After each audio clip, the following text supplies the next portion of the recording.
अल्लाहुम्मा सल्ली अला सय्यिदिना मुहम्मद या रब्बि सल्ली व सल्लिम। अल्हम्दुलिल्लाहि नहमदुहु व नुसल्ली अला रसूलिहिल करीम। आज हमारा 11वां लेक्चर है और आज से हम बाकायदा कुरान मजीद की तफसीर को यानी कुरान से पढ़ने का हम आगाज़ कर रहे हैं। और इसमें आप पहले तो मैं बता दूं, क्योंकि सबसे ज़्यादा 30वां पारा पढ़ा और सुना जाता है, नमाज में भी आप 30वें पारे की ज़्यादातर तिलावत सुनते हैं, तो और 30वें पारे में भी आखिरी 10 सूरतें ज़्यादा पढ़ी जाती हैं। तो हमने ये इरादा किया है कि हम आखिरी 10 सूरतों से शुरू करते हैं। अलम तरा कैफ़ फ़अल रब्बुका बि अस्हाबिल फ़ील। तो इसमें आपने एक काम ये करना है कि इस दर्स में आपने एक तो कॉपी पेंसिल कॉपी पेन लेके अपना रजिस्टर लेके बैठना है। तो जो जो मैं यहाँ पर चीज़ें लिखवाऊँगा वो आपने अपनी डायरी में अपने मुबारक हाथों से लिखनी है ताकि आपको याद रहें। दूसरा, आपने कुरान सामने रखना है और ये जहन में रखिए कि जब भी आप कुरान मजीद की तिलावत करें ना, तो ज़िंदगी भर के लिए एक जैसा कुरान ही आपने रखा है। कुरान जो है ना, मुख्तलिफ़ किस्म के छापे होते हैं, बाज़ 15 लाइनों वाले, बाज़ 16 लाइनों वाले। तो ये बात जहन में रखें, हाफिज़ों की आदत होती है कि जिस कुरान से वो याद करते हैं तो फिर पूरे ज़िंदगी वही कुरान उनके हाथ में होता है, यानी 15 लाइनों वाला, क्योंकि उसमें ये होता है कि ये वाली आयत यहाँ से शुरू हो रही है, यहाँ ख़त्म हो रही है, ये पेज यहाँ से शुरू होकर यहाँ ख़त्म हो रहा है। तो पूरी ज़िंदगी के लिए उनके जहन में एक बैठ जाता है कि जो मैं तिलावत कर रहा हूँ ना, ये फ़लाँ लाइन चल रही है कुरान मजीद की। तो जैसे हाफिज़ कुरान मजीद एक जैसा रखते हैं हमेशा के लिए, मैंने 15 लाइनों वाले कुरान से हिफ्ज़ किया है तो मैं हमेशा 15 लाइनों वाले कुरान पे ही तिलावत करता हूँ। और अपने बच्चों को भी मैंने, जो मेरे बच्चे हिफ्ज़ कर रहे हैं, अल्लाह ताला उनको हाफिज़ बनाए, उनको भी मैंने 15 लाइनों वाले कुरान पे लगाया है ताकि मुझे सुनने में भी आसानी हो। कभी मैं उनका कुरान सुनूंगा तो मुझे पता होगा कि हमारी यानी जो सोच है ना वो सेम है, वो किस लाइन पे चल रहे हैं, मुझे पता होगा ये वाली लाइन वहाँ है।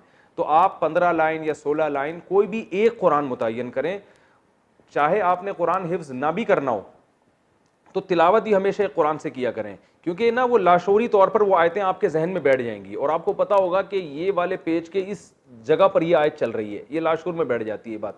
तो अब आप जब तफसीर का आगाज़ कर रहे हैं बाकायदा, तो उसमें भी आपने एक किस्म का कुरान रखना है अपने सामने हमेशा, फिर उसी पे तिलावत भी करें। और वो या तो 15 लाइनों का हो या 16 लाइनों का, ऐसा ही है ना, दो ही आते हैं ना 15 या 16 लाइनों वाले। तो इन दोनों में से कोई एक हमेशा के लिए आप मुतय्यन कर लें। फिर वो बेशक बाज़ छोटे साइज़ में भी होते हैं, बड़े साइज़ में भी होते हैं, लेकिन उनकी तरतीब एक ही जैसी रहती है। तो एक जैसा कुरान आपने अपने सामने रखना है और जो सूरत मैं यहाँ पढ़ाऊँगा वो कुरान में आपके सामने होनी चाहिए और एक रजिस्टर होना चाहिए, एक पेन होना चाहिए, उसमें आपने ये चीज़ें नोट करनी है जो मैं यहाँ आपको बता रहा हूँ। और बेहतर तरीका ये भी है कि आप एक कुरान लेके चाहे तो एक ऐसा कुरान ख़रीद लें जिसमें हाशिया पे जगह बहुत ज़्यादा हो, तो वहीं पे नोट आप लिख सकते हैं, तो जो जिसमें आपको सहूलत हो। अल्हम्दुलिल्लाहि नहमदुहु व नुसल्ली अला रसूलिहिल करीम। आज हमारा तफसीर का पहला लेक्चर है, यानी तफसीर से मेरी मुराद है कि ग्रामर के बाद जो बाकायदा कुरान से हम सूरतों का आगाज़ करेंगे उसका आज पहला लेक्चर है। तो ये पहले मैं 10 लेक्चर जो दे चुका हूँ ये ग्रामर के हैं, उसके बाद इंशाल्लाह हम आगे तफसीर पढ़ेंगे। तो आज ही आपको अंदाज़ा हो जाएगा कि मेरा तफसीर पढ़ाने का अंदाज़ क्या होगा। पहले जो ग्रामर का हिस्सा है वो होगा, उसके बाद में इंशाल्लाह उस सूरत का तर्जुमा और तफसीर बयान करूँगा। पहली सूरत जो आज हम पढ़ेंगे वो है अलम तारा कैफ़ फ़अल रब्बुका बि अस्हाबिल फ़ील। पहले हम इसको हल करते हैं कि इसका लफ्ज़ी तर्जुमा क्या बनता है।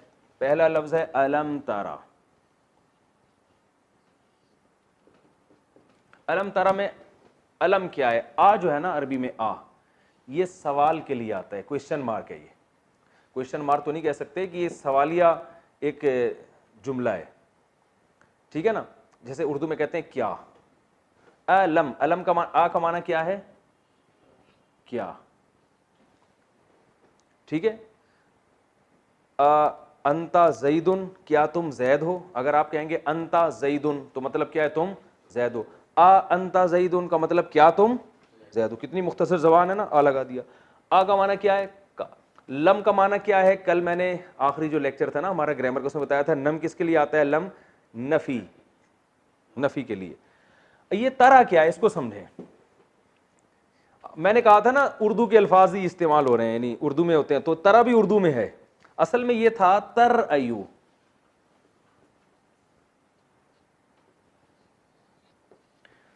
ये किससे मिलता जुलता है? तजरिबू या तस्माऊ की तरह, तस्माऊ। तजरिबू का माना मारता है या मारेगा, और तस्माऊ का माना तू सुनता है या सुनेगा। तो तस्माऊ और तजरिबू से मिलता जुलता है। तर आयु, तर आयु आपने ये लफ्ज सुना है, रुयत, रुयत हिलाल है कि नहीं है? उर्दू में इसकी मिसाल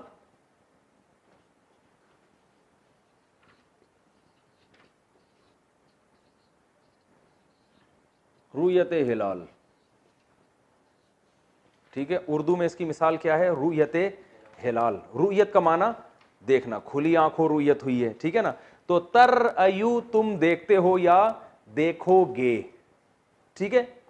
अब हुआ ये है, मैंने आपको एक बात बताई थी कि अलिफ, वाव और या और दो हर्फ एक जैसे जब किसी में आएंगे तो सीगे की शक्ल को गड़बड़ कर देंगे ये। तो तर आयु, इसको जब शुरू में लम लगता है ना, देखें, तजरिबू मारता है या मारेगा, तो जब इसमें हम नफी में लेके जाएंगे,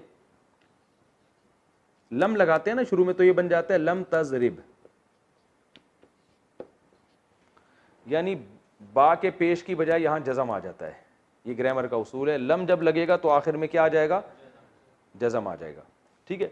तो तर अयु में क्या किया हमने? इसको तरयु बना दिया। तर अयु पढ़ना मुश्किल हो रहा था, क्या बना दिया? तरयु।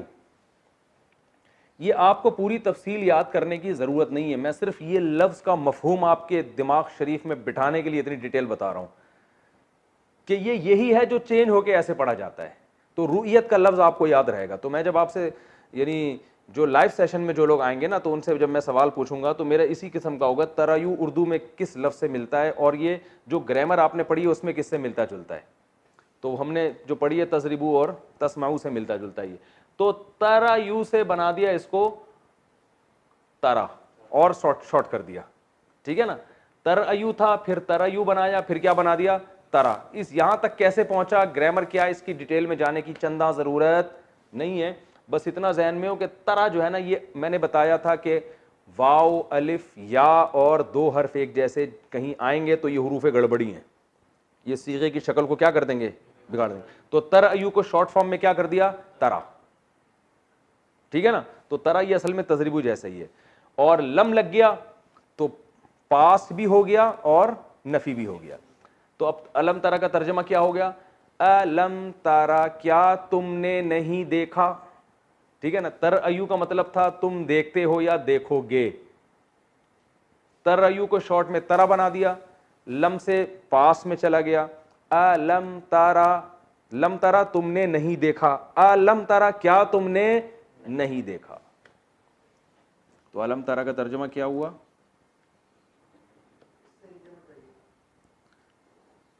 क्या तुमने या आपने, ये आप लोग जब अपने मुबारक हाथों से लिखेंगे ना, अपने रजिस्टर में अपने खुद मुबारक हाथों से, तो फिर आपको ज़्यादा अच्छी तरह से समझ में आएगा। अलम तारा, क्या आपने नहीं देखा, ये तर्जमा हो गया ना।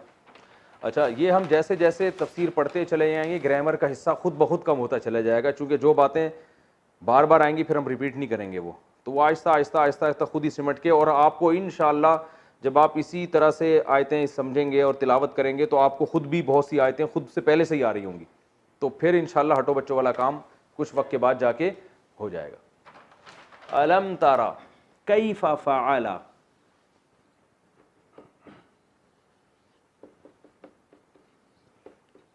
बहुत मज़ेदार जुमला है ये, बहुत आसान है। कैफा कैसे, अरबी में पूछते हैं कैफा हालुक, क्या हाल है भाई। उर्दू में लफ्ज़ है कैफियत, बताएं। कैफियत है ना, यानी कैसा हो, क्या बुखार की कैफियत तो बताएं आप। यार मेरी तो बड़ी अजीब कैफियत थी ये मंजर देखकर। कैफियत का मतलब हालत, यानी कैसा था मैं, ये बड़ी अजीब थी, अजीब चीज़ थी। तो कैफा का माना कैसा, कैफा हालुका से आपको रहेगा। कई उर्दू में इसकी मिसाल है, यानी ये अरबी का लफ्ज़ उर्दू में बहुत इस्तेमाल होता है ना, कैफा हालुक, क्या हाल है भाईजान, ठीक ठाक हो। कैफा का माना कैसा। फ़अला फ़ेल से निकला है, उर्दू में इस्तेमाल होता है, फ़ेल काम को कहते हैं। फ़अला किससे मिलता जुलता है? ज़रबा। फ़अला जैसे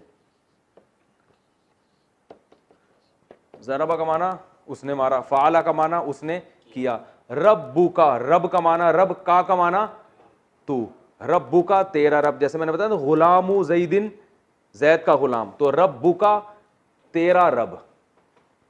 कितना आसान है और रह किया गया भाई, बिल्कुल सेम उर्दू। कैफा फ़अला रब्बू का, कैसा किया तेरे रब ने, बी अस्हाबिल फील,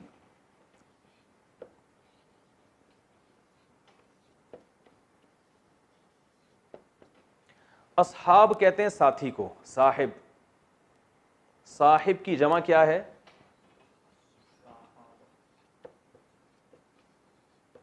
अस्हाब,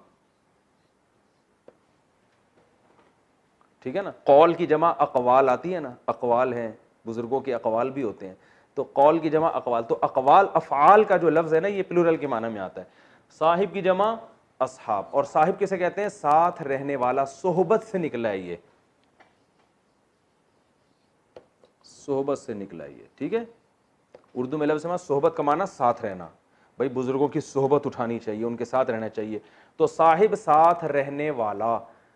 तभी कुरान में आता है ना, यौम यफिरुल मरउ मिन अबीही, इंसान अपने बाप से दूर भागेगा, व उम्मिही व अबीही, अपनी अम्मा से अपने बाप से दूर भागेगा, अपने भाई से दूर भागेगा, व साहिबतिही, अपने साथ रहने वाली से भी दूर भागेगा। तो अल्लाह ने बीवी को क्या कहा, साहिबा, साथ रहने वाली। इससे पता चलता है कि इंसान हर एक से दूर होता है, मगर जहाँ भी दुनिया में सफ़र के लिए जाओगे तो बेगम को साथ ले जाया करो, क्योंकि अल्लाह ने उसको डिफाइन ये किया है कि साहिबा है, फुलतरू की तरह अब ये चिपक गई है तुम्हारे साथ, ठीक है ना। लोग कहते हैं ना यार ये हम जहाँ भी जा रहे हो तो मेरे पीछे, ये हमेशा मेरे, मैंने कहा भाई अब जब शादी हो गई तो फुलतरू की तरह अब ये तुम्हारे साथ चिपक गई है, अब तुम जहाँ जाओगे ये तुम्हारे साथ साथ जाएगी, और इसको जाना चाहिए क्योंकि ये साहिबा है। साहिब की मुअन्नस क्या आती है, साहिबा। तो इसको वाला भी कहते हैं, जो आपके साथ होता है, आप वाला होता है ना। अरे गोले गंडे वाला किसे कहते हैं, जो गोला गंडे की दुकान हर वक्त गोला गंडा साथ लेके घूम रहा हो ना। सब्जी वाला, जो सब्जी को हर वक्त साथ लेके घूम रहा हो।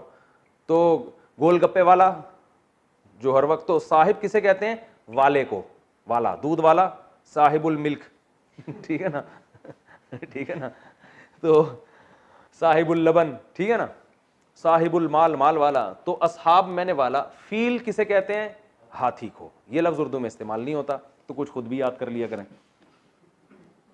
आप इस फील के लफ्ज़ में अच्छा फील महसूस नहीं कर रहे होंगे क्योंकि उर्दू में इसकी मिसाल नहीं मिलती। तो फील कहते हैं हाथी, एलिफेंट, ठीक है ना।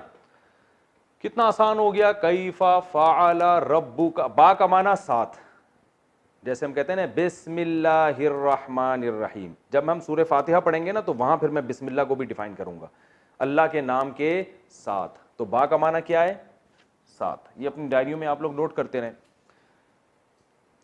तो अलम तारा कैफा फ़अला रब्बुका, आपने देखा नहीं कि आपके रब ने कैसा किया, बी अस्हाबिल फील, हाथी वालों के साथ।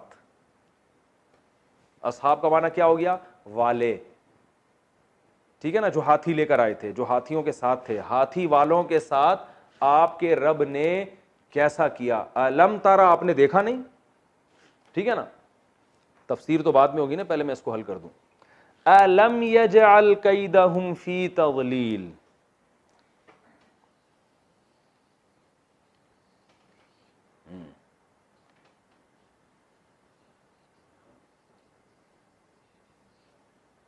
अलम यजअल, आ का माना वही है, लम का माना नहीं। यजअल यसमाऊ की तरह। जाला का माना होता है बनाना, जाला का माना क्या होता है, बनाना।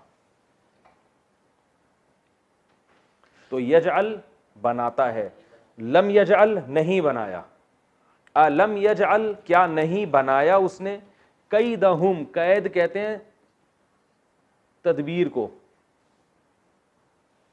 कैद किसे कहते हैं, जो चालाकियां और तदबीर होती है ना, मकायिदुश शैतान, उर्दू में ये लफ्ज़ इस्तेमाल होता है मगर बहुत गाढ़ी उर्दू में इस्तेमाल होता है, शैतान की बुरी तदबीरें।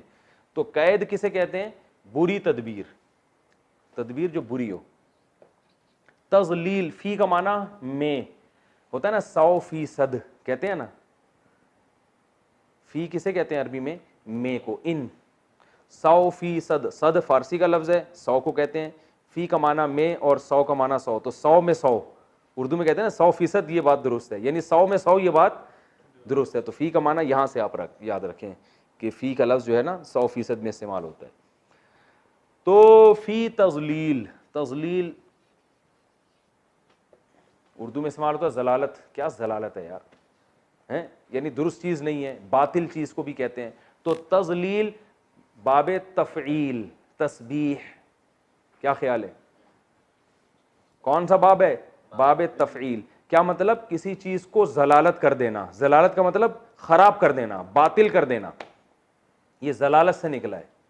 गुमराह को भी ज़ाल कहते हैं ना, वो भी बातिल होता है। तो तज़लील बातिल कर देना, ठीक है ना, बातिल करना।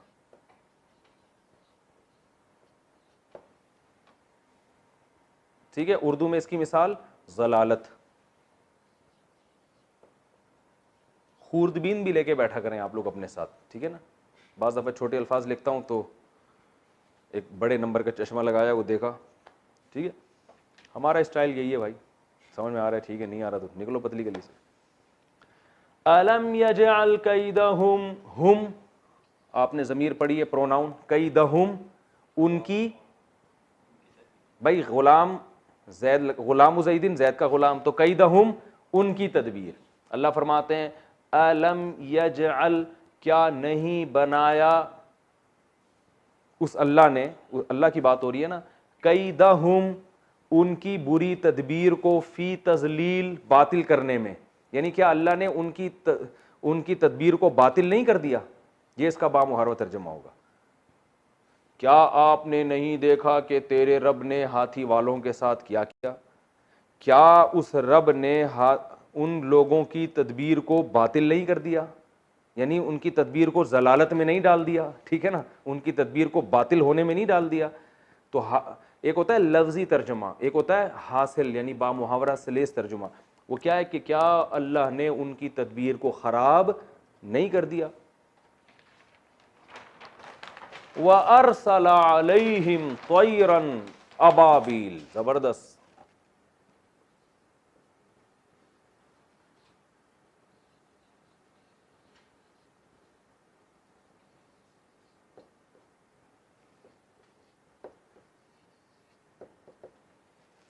वाव का माना एंड, और अरसला अकरमा की तरह है।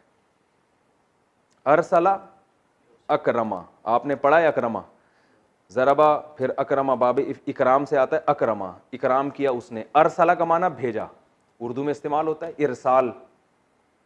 वैसे तो पार्सल भी कहते हैं ना, वो इंग्लिश से निकला, लेकिन वो भी मिलता जुलता है, पार्सल, पार्सल कर यार इधर भेज, इरसाल, ठीक है ना। रिसाला आया है मेरे पास, कहते हैं ना, रिसाला वो चीज़ होती है जो किसी ने भेजी। रसूल, रसूल को रसूल क्यों कहते हैं, अल्लाह ने उनको भेजा है, अल्लाह का पैगंबर बन के आए हैं, तो कासिद बन के आए। तो अरसला का माना क्या हुआ, भेजना, रिसालत से निकला है।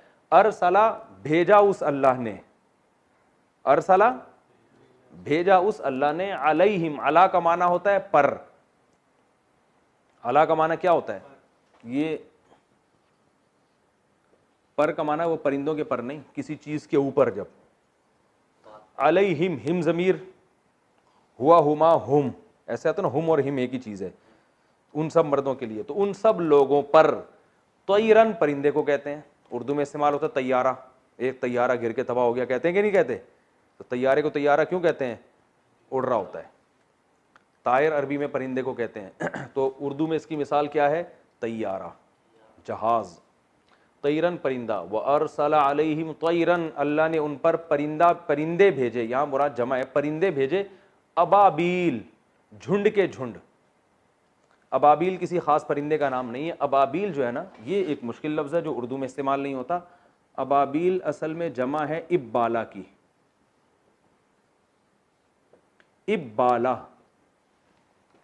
इब्बाला कहते हैं लकड़ियों की एक गठरी को, लकड़ियों की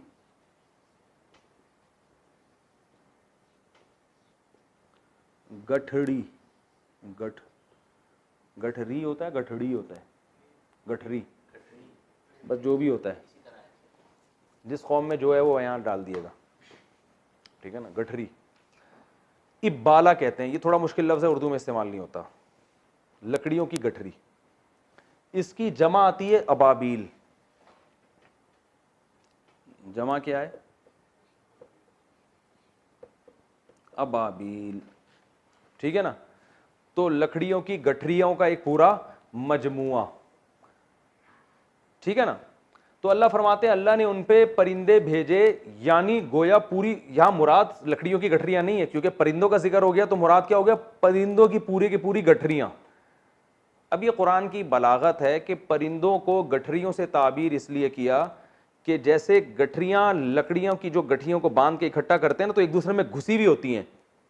तो इतने ज्यादा परिंदे थे गोया एक दूसरे में घुसे हुए, तो उनकी एक गठरी नहीं बल्कि अबाबील गठरियां, यानी परिंदों के गौल के गौल। एक गौल तो एक गठरी हो गया ना, और बहुत सारे गौल गठरियां। तो इसलिए इसका तर्जमा क्या किया जाता है? अल्लाह ने उन पर परिंदे भेजे गौल के गौल। दागा दे, मजा आया तर्जमा में?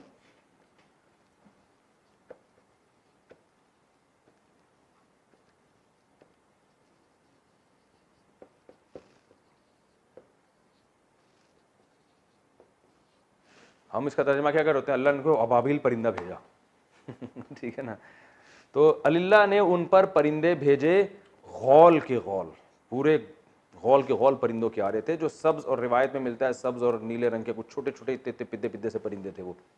वअरसला अलैहिम तयरन अबाबील, ठीक है।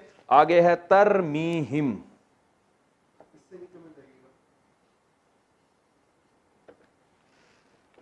तरमी, पहले हम तरमी को करते हैं, हिम को बाद में। हिम का मतलब तो वो सब आसान है। तरमी क्या है? तरमीयू, तरमीयू किससे मिलता है? तजरिबू, बेहतरीन।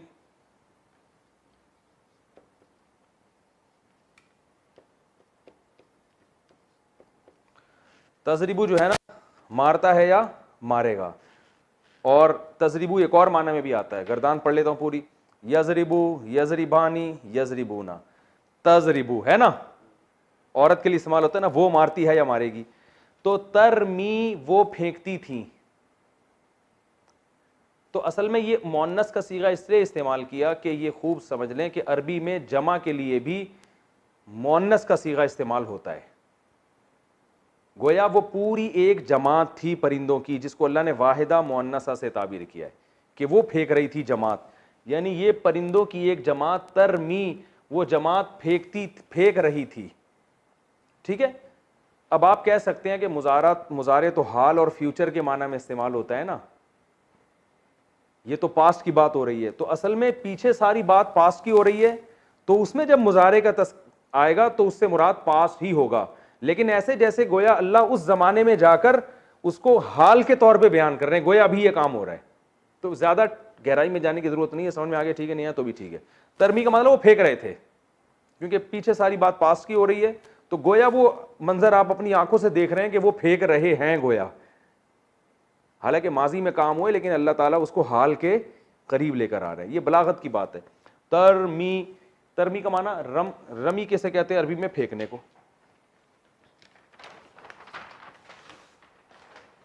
रमी किसे कहते हैं? रमी का लफ्ज़ इस्तेमाल होता है। देखो ये हम जब वो हज में जाते हैं ना, तो रमी करते हैं कि नहीं करते? 7 कंकर फेंकते हैं, तो वहां से आपको याद रहेगा रमी का माना क्या है? फेंकना। तरमीयू, वो फेंकते थे, वो परिंदे फेंक रहे थे। तरमी, आखिर में चूंकि या आ रहा है ना, तो तरमीयू को तरमी कर दिया। मैंने बताया था वाव अलिफ और या गड़बड़ करेंगे हमेशा, तो तरमीयू को क्या बना दिया? तरमी। तो वो परिंदे फेंक रहे थे, हिम, उनके ऊपर, उनको मार रहे थे, बिहिजारा,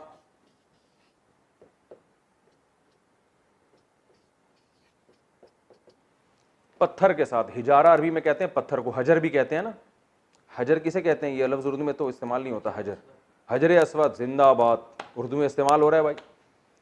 हजर अस्वद काला पत्थर, तो हजर किसे कहते हैं? पत्थर को। हिजारा भी पत्थर को।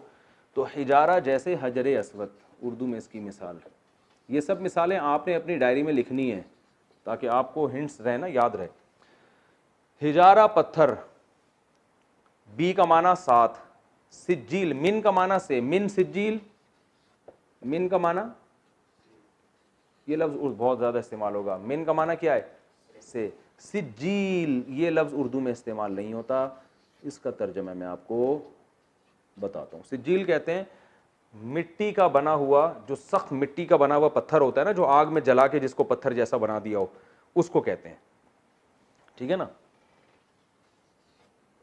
मिट्टी गूंदी हुई सख्त पत्थर की तरह आग में पकी हुई।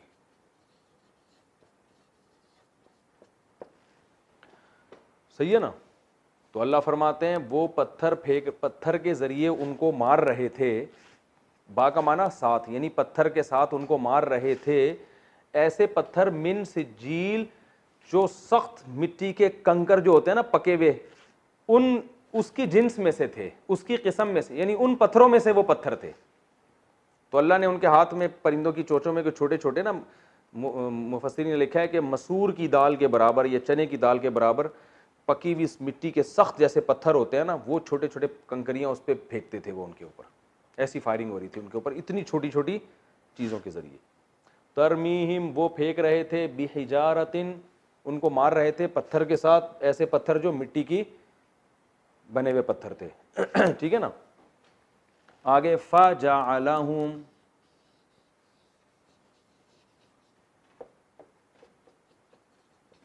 फा का माना फिर,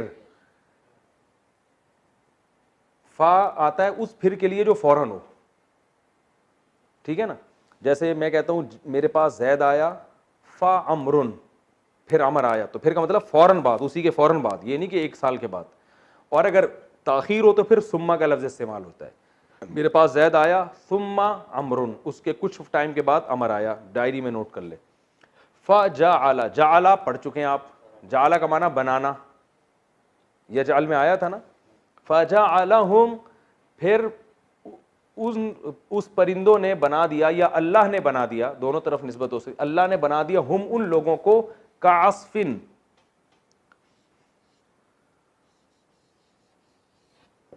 काफ का माना होता है तरह। जैसे हम कहते हैं जैदुन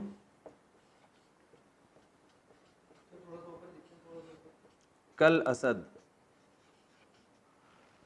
कल असद, असद कहते हैं शेर को, शेर की तरह है। ठीक है ना। का माना क्या है ये याद कर लें आप, जब का लगेगा तरह, यानी सेम उस जैसा, तशबीह के लिए इस्तेमाल होता है। ही इज लाइक दिस, कहते हैं ना लाइक, इंग्लिश में क्या है लाइक, जो यानी सेम उसकी तरह है। तो का अस्फिन, अस्फ कहते हैं भूसे को, गाय का जो चारा होता है ना, अस्फ उसको कहते हैं चारा, भूसा, ये लफ्ज उर्दू में इस्तेमाल नहीं होता। और एक आखिर में लफ्ज रह गया माकूल, बहुत आसान, मजा ना है पैसे वापस।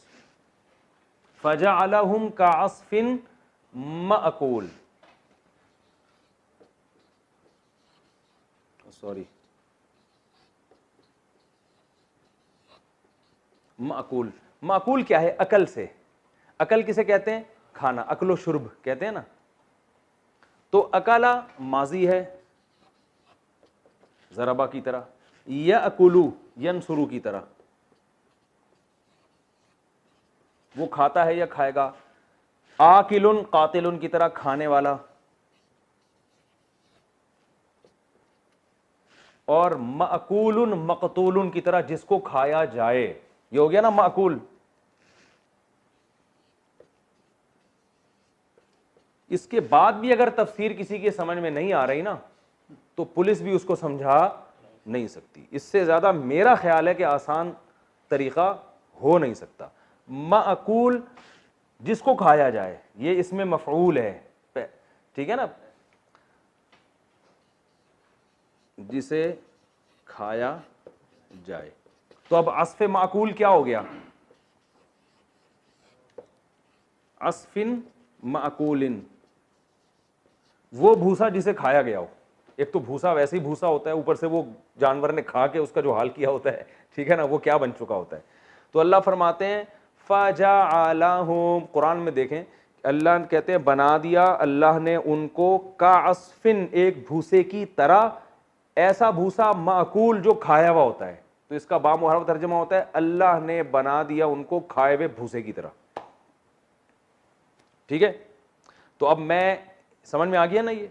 अब मैं इसका लफ्जी तर्जुमा करता हूं। अलम तारा कैफा फ़अला रब्बुका बि अस्हाबिल फील, क्या आपने देखा नहीं कि तेरे रब ने हाथी वालों के साथ कैसा सलूक किया।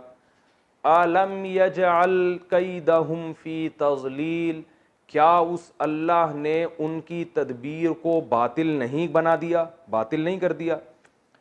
अलम यजअल कैदहुम फी तज़लील व अरसला अलैहिम तैरन अबाबिल, और उस अल्लाह ने भेजे उन लोगों के ऊपर परिंदे गौल के गौल, झुंड के झुंड, जमातों की जमातें।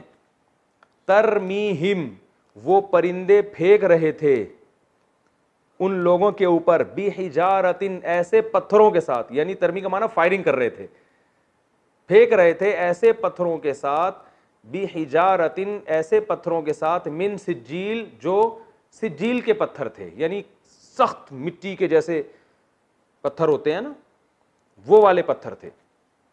फजअलहुम, पस, फा का माना होता है पस, पस बना दिया अल्लाह ने उनको का अस्फिन, एक भूसे की तरह, माकूल, खाया हुआ भूसा, ऐसे बना दिया जैसे खाया हुआ भूस होता है। ये इस आयत का लफ्जी तर्जमा है। ठीक है भाई, कितना टाइम रह गया? 9 मिनट। हम इसकी तफसीर भी कंप्लीट कर देते हैं, बहुत आसान है। हुआ ये था कि रसूलुल्लाह सल्लल्लाहु अलैहि वसल्लम की विलादत से 50 दिन पहले ये हुआ कि यमन में जो हबशा का बादशाह था ना, हबशा के बादशाह का गवर्नर था यमन में, उसका नाम था अबरेहा। वो था ईसाई, सारे ईसाई थे उस वक्त, इन इलाकों के जितने लोग थे। उसने एक कनीसा बनाया, चर्च बनाया। अब ज़ाहिर है चर्च में वो रश उस दौर में भी नहीं होता था जो बैतुल्ला में होता है। उस दौर में भी बैतुल्ला में लोग ज़्यादा जाते थे, क्योंकि हज बैतुल्ला में उस दौर में भी इब्राहिम अलैहिस्सलाम के दौर से चला आ रहा था। तो उसने कहा यार ये क्या मसला है, अरब जिनको कुछ आता वाता नहीं है और उनकी ज़मीन रेगिस्तान पर मुश्तमिल है, ना खाने को ना पीने को, लेकिन उनके पास एक घर है जहाँ सारी दुनिया हज के लिए जाती है, और हमारी जो कनीसा में और चर्च में कोई भी नहीं आता। तो उसने क्या किया, वहाँ पे हज शुरू कर दिया, ऐलान कर दिया यहाँ हज होगा, पब्लिक यहाँ आएगी। अरबों को गुस्सा आया तो किसी अरब ने यमन में ना, वहाँ जाके, बाज़ रिवायात में मिलता है वहाँ क़ज़ाए हाजत कर दी उसके जाके चर्च में, बाज़ में आता है कि आग लगा दी, कुछ भी, यानी जो भी होता है। उसको गुस्सा आया, उसने कहा ऐसी की तैसी मैं बहुत बड़ा लश्कर लेकर मक्का पे हमला करूँगा और बैतुल्ला को गिरा दूंगा, खाना काबा को गिराऊंगा, ताकि हज जो है ना अब यहाँ हुआ करे, पब्लिक वहाँ ना जाया करे। इतना बड़ा लश्कर लेकर वो आया, तो जाहिर है अरबों में इतने बड़े लश्कर से लड़ने की ताकत नहीं थी।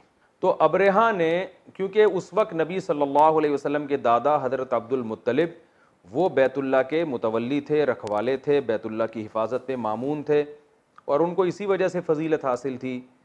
तो अबरेहा ने उनसे डायरेक्ट रब्ता किया और उनसे कहा कि हमारा मकसद आपसे फड्डेबाजी, आपसे लड़ाई नहीं है, हम सिर्फ बैतुल्ला को गिराने आए हैं और गिलाकर पतली गली से निकल जाएंगे। पतली गली तो नहीं कहा, वो मैं कह रहा हूँ, तो निकल जाएंगे।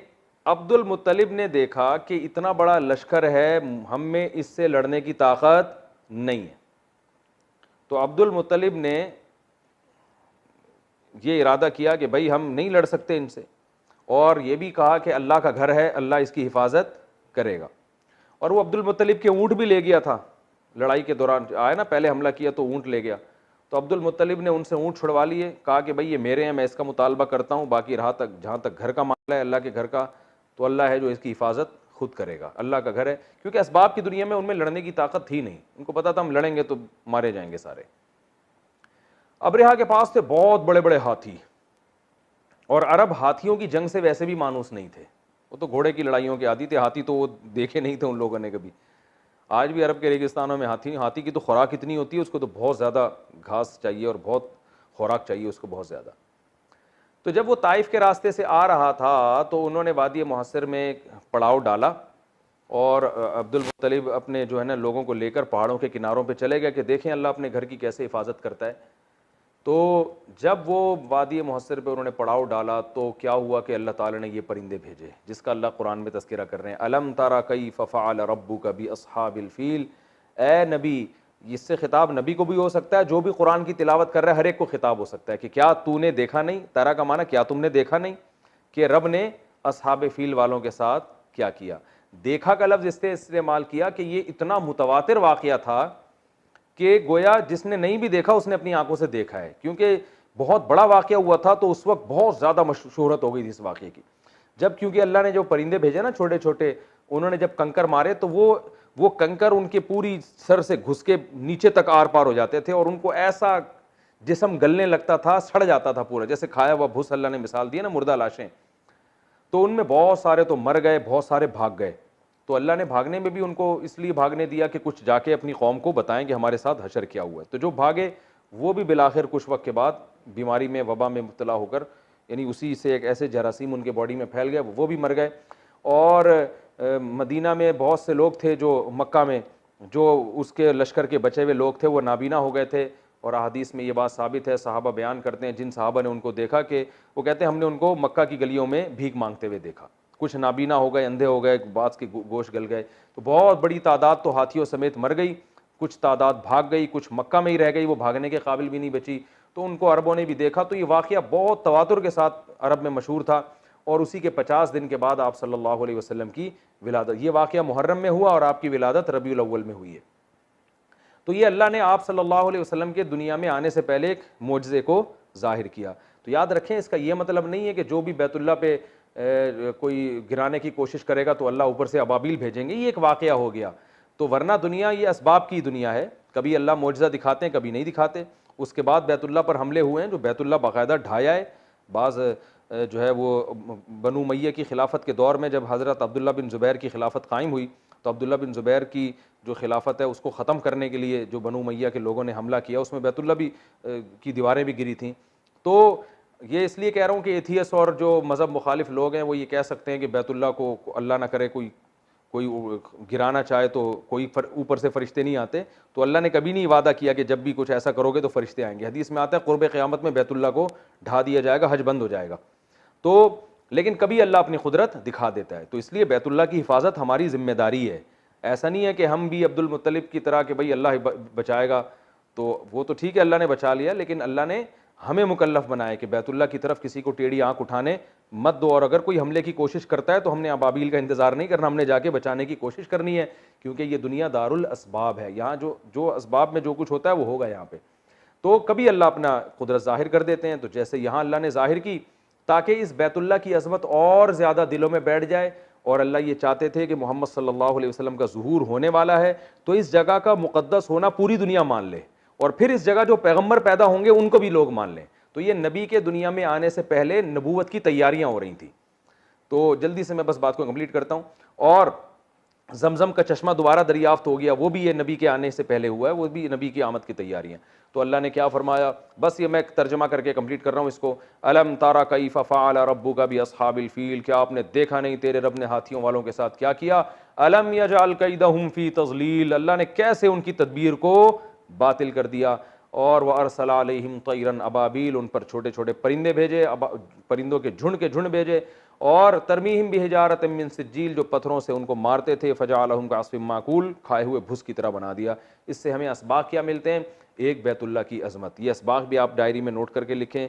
बैतुल्लाह की अजमत, अल्लाह की नज़र में बैतुल्लाह कोई मामूली चीज़ नहीं है। दूसरी बात, नबी सल्लल्लाहु अलैहि वसल्लम की आमद और आपकी नबूवत की भी ये दलील है, ये वाक़या कि ये वाक़या जो है नबी सल्लल्लाहु अलैहि वसल्लम के आने से पहले आपकी अजमत को जाहिर करने के लिए किया गया। दूसरा सबक ये मिलता है। तीसरा सबक, अल्लाह कुछ करने में असबाब का मोहताज नहीं। आज ये वायरस, कोरोना वायरस फैला हुआ है ना दुनिया में, पूरी ताकतें जनाब, बड़ी बड़ी ताकतें हथियार डाल चुकी हैं। एक छोटे सी अल्लाह ने, अबाबिल तो फिर भी इतना बड़ा परिंदा था ना, ये तो बैक्टीरिया जो आम वायरस होता है उससे भी 200 गुना से भी ज़्यादा छोटा है।